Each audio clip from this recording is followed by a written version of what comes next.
So ayan, meron pa tayo dito isang MG. Anong to? Collision repair sa likod. Malapit na matapos to. Nag base paint na yung ano natin, yung pintor. Ayan, nag base color na siya. Wasak to, naka-atras to ng trailer. Sinubukan ko matibay. Ayan, may-ari niyan matagal ko ng client, wala pa akong shop na client ko na yan. Since ano pa ako, munok pa ako nakatira noon. So ayan, nag-iiba siya ng uminit na, mas mataas. Tingnan natin,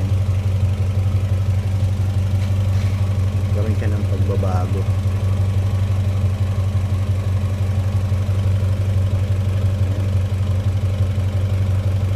Pero balik siya normal.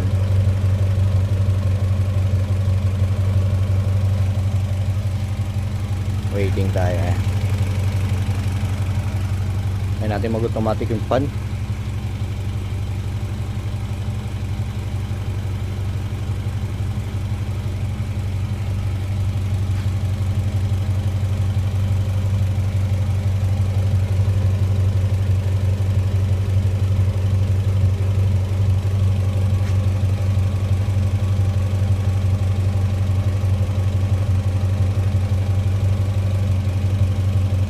Di siya nagpa-flat sa baba, dati flat sa baba yan.